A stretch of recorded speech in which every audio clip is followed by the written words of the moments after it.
Hello, my name is Horama, and today I have found 4 stories about encounters people have had with strange beings in the deep woods and even their own homes.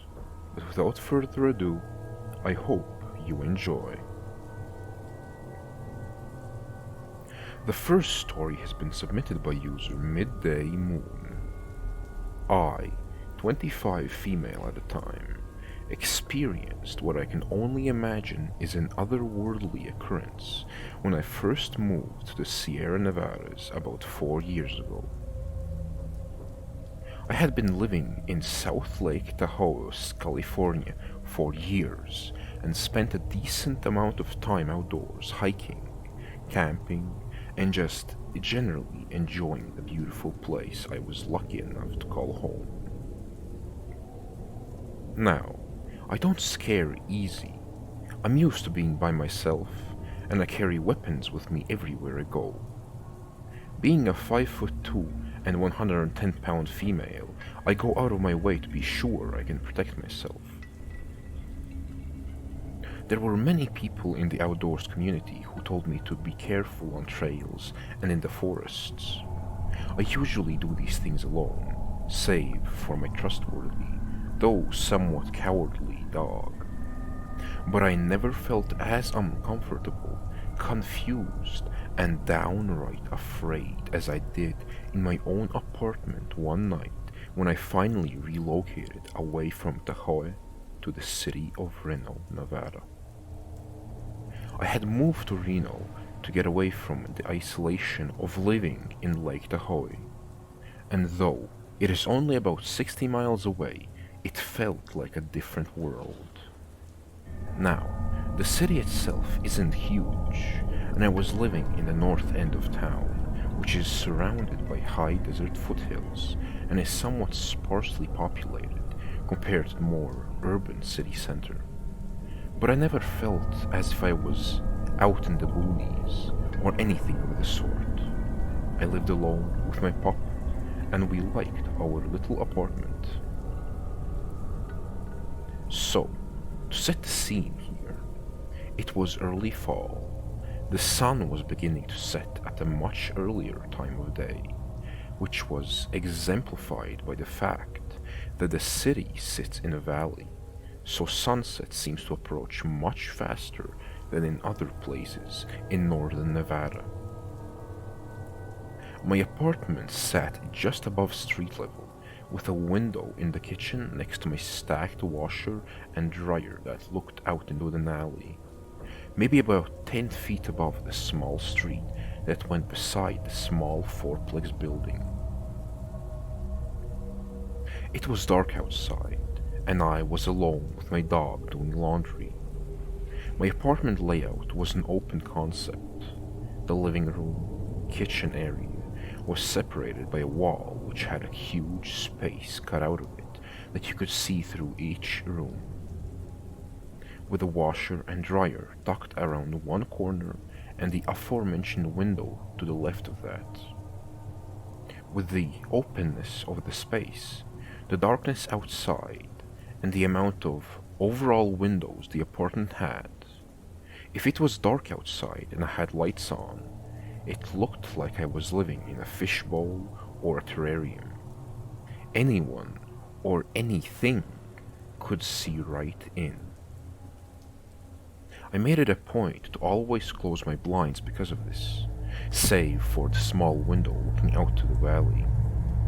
I didn't mind keeping those blinds open because I liked the fresh air, and someone would essentially need a ladder to reach me had they been determined enough. As I was removing clothing from the dryer and turning to plop it onto my couch to begin folding, I realized my dog was acting incredibly strange. He didn't want to cross over the line from the living room to the kitchen, which was marked by a change from carpet to tile. Though it was only a few steps, he seemed incredibly hesitant and began whining and burping out small, concerned woofs. At first, I just thought he was being anxious, for whatever reason. He is known to be a bit of a weenie. But then, out of nowhere, I sensed this immense and insurmountable feeling of dread and displacement. I had my back turned to the washer and dryer, and to that small alley-facing window. My dog sat facing me, almost looking past me, and his clear anxiety and frustration began to build as I was asking him what was wrong. He began barking, a full alarm bark at this point, and as soon as he did, the sense that someone or something was observing me took me over and caused my blood to run cold. My logical response was, someone must be watching me through that window, the only window that has open blinds, the only window anyone could possibly see me through. So in one fell swoop, I reached for the overhead drawstring for the light and turned it off and faced the window to confront whoever or whatever was intruding on my life. As soon as the light clicked off and the room was dark, I saw what I can only describe as a perfectly round light, about the size of a small cantaloupe, directly across from me on the other side of the window. It didn't glow like a lamp or a light, though its edges were perfect, and it did not hover, nor vibrate, nor move at all. At this point, I was too stunned to move, and my flight or fight response had engaged so quickly I had no time to really recognize or rationalize what I was seeing. I was looking at this thing, and it was looking back. I felt cold, confused, my hair standing on end, my heart racing. My dog had gone into full-on freak-out mode and was just jumping and barking and generally causing a ruckus in the living room as he could see all of this. The light seemed to now realize that I was able to see it, and it looked as if it backed away, or at least grew smaller in size, and had moved to the right of the window. It flickered twice and then disappeared. It didn't buzz away or fly away. It didn't zoom out of vision. It was visible, not visible, visible, and then gone. As soon as I realized the light wasn't there anymore, I opened the window fully and poked my head out to see what was going on. Maybe someone was up at my window with a flashlight. Maybe someone in the neighboring buildings had seen something and would be out checking for themselves to try and solve this odd mystery. Nothing, not a soul, and what felt like deafening quiet. I closed the window. As soon as I shut the window, I heard a solid 3 knocks on the larger window by the front door of the living room. As I mentioned before, those blinds were closed, and though from the outside looking in, it's likely clear someone is home because the lights were on in that room, no one could possibly know it's me, alone, in my apartment, right? I wasn't expecting anyone over. It was too late for solicitors. No one had any reason to be at my house at that time, and I wasn't going to open that door.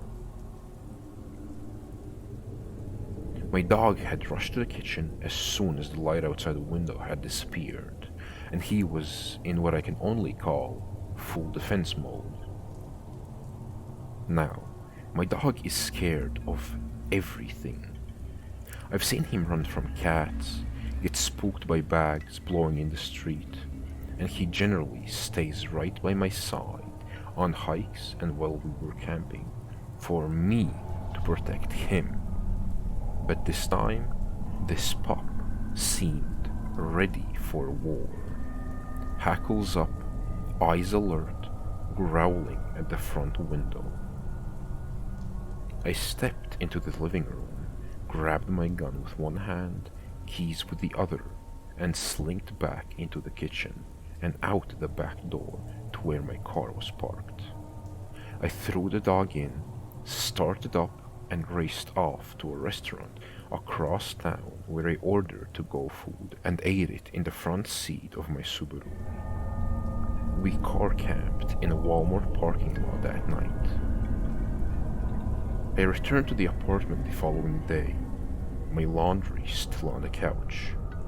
No apparent signs of anyone trying to enter the place.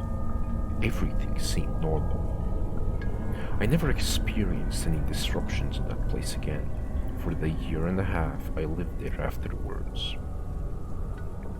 I have no idea to this day what I experienced, and it wasn't until I shared this story that I heard the knocking and sense of being observed was a somewhat common phenomenon that people relate to encounters with skinwalkers. I do not know what happened that night, but I'd mark myself incredibly lucky if I never had to experience something like that again. The second story has been posted by user Honey, Where Is My Fursuit? I decided to join my best friend Karen for a 3-day stay at her grandmother's place on the reservation. Her grandmother lives near a place called Tuba City, Arizona, in the middle of nowhere, but surrounded by rural homes. We go to college together, and I was kinda interested to know about Navajo tradition. The first day we stayed, it was pretty chill, nothing out of the ordinary. But then, her grandma, not that old, around 67, said that a stray dog came out of nowhere and wouldn't leave. To me, it did act kind of strange and was ugly looking. Black, shaggy coat, looked like a mix between a German Shepherd and Lab. That night, we were watching a movie in the living room. Had big windows that looked out into the front where the cars are parked. Nothing fancy. With the curtains wide open. Grandma was in the kitchen cooking dinner, and we were watching the movie. Next to the window is a medium-sized bookshelf, and it's where the DVDs are kept. Karen went to put back a DVD we had just watched, but she freaked out because that stray black dog was staring at us through the window, standing on top of the wooden box outside. Not something normal dogs do, but from my point of view, or hers, usually my dog, which is a house dog, scratches the door to be let in. Reservation dogs are not house dogs, and dogs inside houses are frowned upon in Navajo tradition. The other dogs seemed to stay away from him. Karen opened the door and yelled at it to get off the box. It ran off behind the shed. We went to Tuba City to get some groceries, came back to the house, and the dog was nowhere to be seen. Nothing unusual. Grandma went to visit some people, so it was just Karen and I. About 5 o'clock, we heard someone trying to open the door. Both of us looked out since there had been no car and no dogs barking. Looking out to the living room window, to the door, and there was the dog trying to open the door with its paws. Two paws wrapped around a brass doorknob, standing on its hind legs. I thought that was weird, but wasn't really freaked out. Karen, however, was. She opened the door and chased it off. Grandma came back later and Karen told her. Grandma did not like what she heard. After we got ready to sleep, we slept in the spare bedroom since it had two beds. One window with curtains opened a little. We turned off the light. There was a sound coming from the top of the roof. Footsteps and scratching sounds and panting. It then sounded like it jumped off onto the large plastic water barrel they had. At first, we heard what sounded like barking, but as it grew louder, the other dog seemed to be barking at something as well. But all of a sudden, something was running around the house, barking, and it wasn't a dog. The barking sounded human, a deep male voice barking like it knew that we knew it wasn't a dog. It sounded like what a human would sound if they tried barking, then panting again by the window, and we started freaking out. Karen decided to, in my opinion, that was stupid, open the curtains to look out. There was the stray dog on its hind legs looking into our bedroom, but this time it stunk, and what I thought were two black holes in the neck, another pair of eyes twinkled. Think of those ugly, glossy spider eyes staring at you. And the paws were deformed, looking hands with overgrown, somewhat thick and sharp fingernails. Again, both screaming and shutting the curtains closed, Grandma came running through the door and seeing it. First thing she did was grab ashes from the fireplace, load 3 shells into the shotgun from under her bed, bless herself in Navajo, and went outside to shoot it. Yelling in Navajo about how the thing wasn't welcome there, and to get the hell out of there, for it to go linger somewhere else. Them both being traditional, the next day they called a medicine man to come over and put the cedar in. He prayed over everyone with cedar smoke and an eagle feather, blessed the place, made us eat bitter herbs called eagle's gall or something, and gave me an arrowhead. Apparently, I needed to carry one for protection, and a little pouch called corn pollen seems to work pretty well. The medicine man said that the dog was a skinwalker, which in Navajo is a long word, but I call them the Yoshis.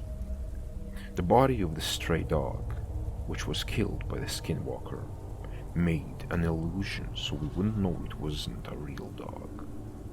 He also said that Yoshis tend to harm people by using some sort of human bone straw to spit at someone. Think spitballs, only deadlier, and get human bones into them. Doctors can detect it, but the medicine man that they pulled a piece of human skull out of Grandma's right shoulder. Pretty big, about 2 inches long and 1 centimeter thick. It was real, because we watched him pull it out of her. That was intense. The third encounter has been posted by user Check Hot Dog. Okay, I would first like to say that I appreciate this sub a lot. I've heard this story from my parents years ago, and I was since not able to let it slide. Every now and then, I have a wave of obsession over it, and I want to do research. Sadly, the internet is littered with fake stories, like the ones you can now see all over TikTok. I really want to do my research, but all I can find is History Channel, cheap TikTok videos, and stories about 12 feet tall wolves on their hind legs. So here I am, in this sub, hoping to find more genuine information on this topic. This is also the first time I ever post about this. Let me start this story off with my first big question mark. This all happened not in Navajo areas, not in America, but in the Czech Republic. Me and my family travel to the Czech Republic regularly to visit relatives. They live in a very small village in the woods. Everyone knows everyone. It's beautiful, and we always go for hour-long walks in the woods. So much that you could basically drop me off anywhere in the forest on my own, and would be able to find my way back without a problem. Our stay is always about 2 weeks long, and we share a room with the 4 of us. There's not much to do there, but every day that we are there, we go for about 2 walks, small ones, about half an hour to an hour depending on which side of the forest we enter.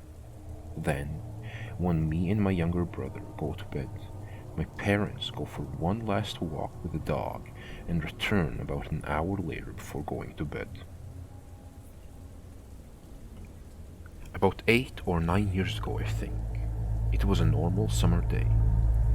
I skipped the morning walk, had breakfast when everyone was walking, and joined them on their walk before dinner. When it was time for me and my brother to go to bed, my parents and grandparents were in the living room. I was around 12 years old, and at about that annoying age where you don't want to go to bed just yet. At 12 p.m., when my grandparents got ready for bed, my parents checked on us before going for their night walk with the dog.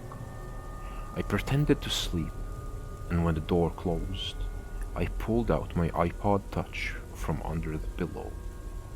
My parents would always stay away for an hour, so I knew how much time I had to play some games before they returned.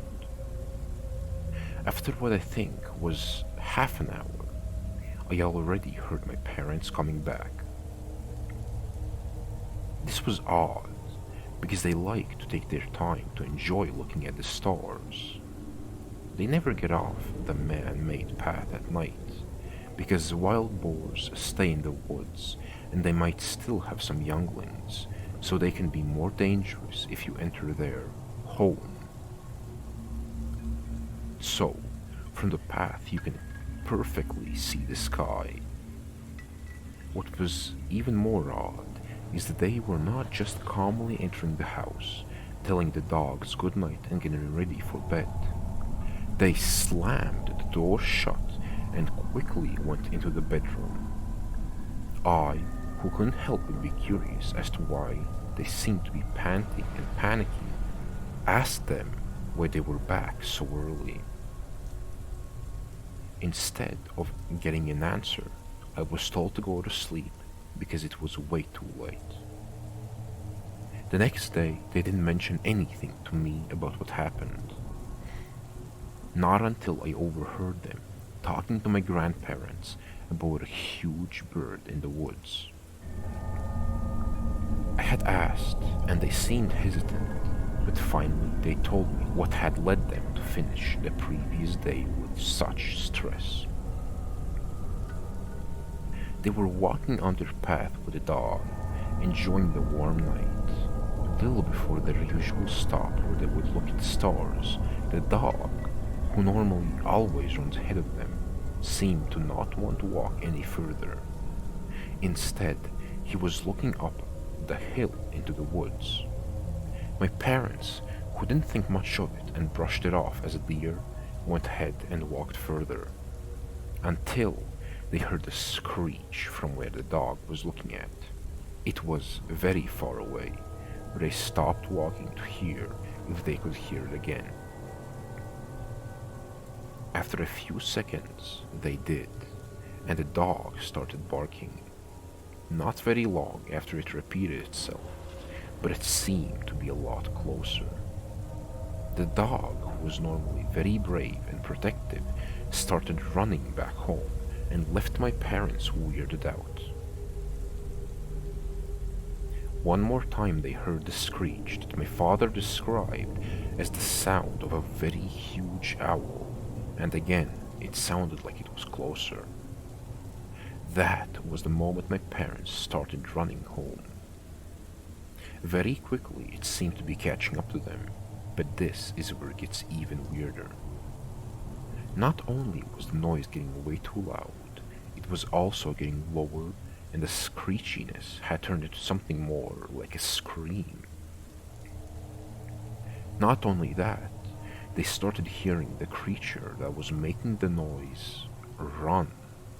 They said it sounded like a human running. Two heavy feet were following them, only at an immense speed. When they finally got out of the wooded area, the running behind them stopped.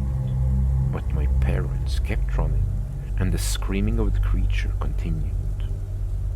It sounded like a mix of a man and a bird, and they kept hearing it for a while. They ran all the way home, knowing that they weren't being followed anymore, but they wanted to get home as soon as possible. My father is a brave man, and even though they never had this experience again, he still doesn't go to that part of the woods at night anymore. Hearing him tell this story and seeing the fear in his eyes still haunts me. I believe in skinwalkers, but I don't know what to make out of this. Do skinwalkers exist outside of America? Can they make the sound of any animal? This will probably be a mystery for the rest of my life, but I still cannot let it go. The fourth story has been posted by user K_the_Faye. My roommate and I moved into our college dorm back in August for freshman year.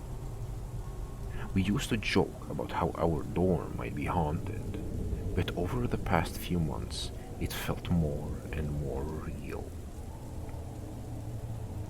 On the very first night, a roommate woke me up saying she'd been stung by a wasp. We took care of the sting, and in the morning found no openings in the window or walls. She was stung 2 or 3 times, and in total we found 3 living wasps in our room, and 3 dead ones as far as I can remember. This was brushed off as a weird incident, just a crappy dorm. Once, when I was alone, maybe a month ago, I heard a strange, whispery sound from the corner of my room. I tried to dismiss it as pipes or neighbors or something, but it quite literally sounded like a human sigh from a specific location. A few days later, when roommate and I were in the room together, we both heard it. Apparently, she'd also heard it once by herself. Always a human-sounding sigh from the corner. Tonight, things started to feel really scary. We were goofing off, laughing about some funny moment that had just happened, and I decided to take a Polaroid picture to commemorate the moment. I put it aside to develop. She then took a picture of me in a different spot in the room, and I set it in the same spot. We didn't check them for a bit, but when I eventually checked, the one of me had developed perfectly but one of her was almost pitch black, with three small white orbs floating vertically across the image. I thought, what the hell? And tried to take another picture of her in that same spot. I let it develop in a different location, checked again, and it was the same thing. Three white orbs against a dark background. You can't see my roommate at all in the photo, or the door or wall behind her. It was a well-lit area with white walls. There was a mirror in the background, but her body and a couple towels covered it. We thought it might have been the reflection of the metal door hinges, but again, her body should have covered them. We are both properly freaked out. I'm a bit spiritual myself, so I've had crystals around the dorm for months, but nothing in that corner. I'd burn incense, but it's not allowed in the dorms. It doesn't seem malicious, and maybe it's nothing, but we are really convinced something's going on. A pattern of threes, the wasps, the size, the orbs, some weird pressure changes in the room, and it said someone died in the bathroom on this floor. We found an article online about it. That's what spurred the initial joke. Does this seem like it could be legit? We've tried to logic our way out of it, but photographic evidence of potential spirit orbs was a bit much to dismiss.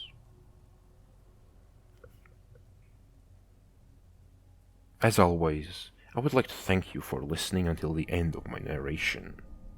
And if you ended up enjoying them, then please do consider liking and subscribing to my channel.